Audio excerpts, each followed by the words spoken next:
Over 2,000 years ago, a young king set out from a small corner of Europe, yet within a decade, he had carved an empire stretching from Greece to India. His armies never lost a battle, his tactics are still studied in war colleges, and his name became a legend whispered through centuries: Alexander the Great. But was he truly the greatest general in history, or simply a ruthless conqueror whose empire crumbled the moment he died? This is the story of ambition, brilliance, and obsession, a story that still echoes in Britain and across the world today. It is the 4th century BC, and the ancient world is shifting.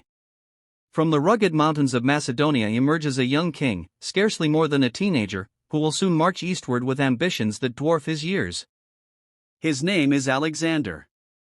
To some, he was a visionary who united cultures and opened new trade routes that shaped the foundations of Europe. To others, he was a tyrant whose lust for power left a trail of destruction. Why should this story matter to us in Britain today? Because Alexander's campaigns did not just redraw ancient maps, they influenced the very course of Western history. From the strategies later adopted by Roman legions, to the ideals of empire that Britain itself would one day pursue, his shadow stretches across centuries. Yet behind the legend lies a far more complex tale, of brutal battles, fragile alliances, and a man driven by both brilliance and obsession. In the coming moments, we'll step inside Alexander's world, uncovering the truths and contradictions of a conqueror who changed history forever but whose legacy still sparks fierce debate. From the moment Alexander seized his father's throne, the world seemed to conspire against him. Rivals at court whispered of his youth, Greek city-states sensed weakness, and distant Persia, the richest empire on earth, watched closely. Yet the boy king did not hesitate. Instead, he struck first. With remarkable speed, Alexander marched south, bringing rebellious cities like Thebes to heel in a storm of fire and steel. His message was clear: defy me, and face ruin. But Alexander was more than a warlord. He was a master of theater, understanding that conquest was not only fought with swords, but with symbols. At Corinth, he secured the allegiance of most Greek states, presenting himself not merely as Macedonia's ruler, but as the leader of a united Hellenic crusade against Persia. To his soldiers, he promised glory and untold riches. To the wider world, he cast himself as the avenger of past Persian invasions of Greece. It was a clever mask, both patriot and opportunist. Crossing into Asia Minor in 334 BC, Alexander tested his young army against the formidable Persian forces at the river Granicus. Outnumbered and surrounded by terrain that favored his enemy, his survival was far from certain.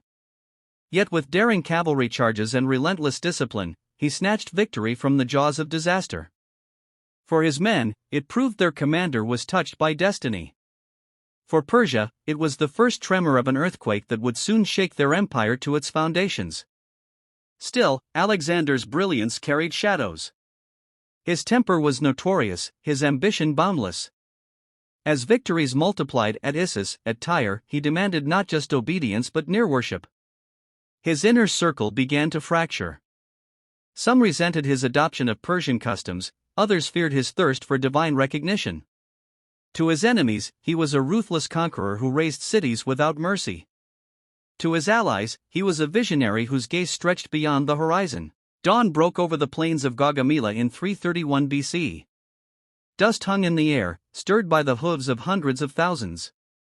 On one side, Darius III commanded the might of Persia, an army so vast it seemed to stretch to the horizon, bristling with chariots, cavalry, and war elephants. On the other, Alexander stood with a far smaller force, tired, outnumbered, yet unshaken. This was no ordinary battle. It was the fight for the ancient world itself. The clash began with thunder. Persian chariots charged, their blades gleaming in the rising sun. Alexander's men braced for slaughter, but in a feat of precision, the Macedonians parted their ranks, swallowing the onslaught and cutting down the drivers as they passed. Then came the moment that would seal history. Spotting a gap in the Persian lines, Alexander led his companion cavalry in a wedge formation, a spearhead of steel driving straight at the heart of the enemy. Dust and chaos enveloped the battlefield as the young king himself thundered forward, eyes fixed on Darius. For a heartbeat, the great king wavered. And then, he fled. The sight was devastating. Persia's mighty host, robbed of its leader, buckled and collapsed. Soldiers once loyal to their empire scattered in panic, trampled by their own retreat. What had begun as a contest of equals ended as a rout. Against impossible odds, Alexander had not only won, he had broken the spine of Persia. But victory came at a price. The battlefield was littered with the dead, and whispers of Alexander's insatiable ambition grew louder among his own men. Still, in that moment, he stood unmatched. The world he sought was suddenly within his grasp. And yet, was this triumph the pinnacle of his greatness, or the beginning of his undoing? In the wake of Gaugamela, Alexander swept into Babylon and Persepolis, cities that had stood as symbols of Persian might for centuries. In less than a decade, he had accomplished what no Greek before him had dreamed possible: the collapse of the largest empire the world had ever known. Yet for all his victories, Alexander's empire did not endure. Within years of his death at just 32, it fractured, carved apart by his generals. His vision of unity dissolved into rivalry and bloodshed. And so, the question lingers: was Alexander truly the greatest general in history, or merely the most fortunate? The myth tells us of a godlike conqueror, destined to rule. The reality is more complicated: a brilliant strategist, yes, but also a man consumed by ambition, often cruel, and ultimately mortal. Why does this matter to us in Britain today? Because Alexander's legacy shaped the very world that Rome would inherit, and it was Rome that laid the foundations of the Europe we know. His methods of warfare inspired military leaders for centuries, from Caesar to Wellington. His dream of blending cultures echoed in Britain's own imperial story, both its triumphs and its tragedies. Even now, his name symbolizes both the promise and peril of absolute power. History leaves us with a paradox: Alexander conquered the world, but could not conquer himself. His brilliance burned bright, but brief, reminding us that empires rise not just on ambition, but on the wisdom to sustain them. And now, we turn the question to you. Was Alexander the Great truly worthy of his title, or was he a flawed figure elevated by legend?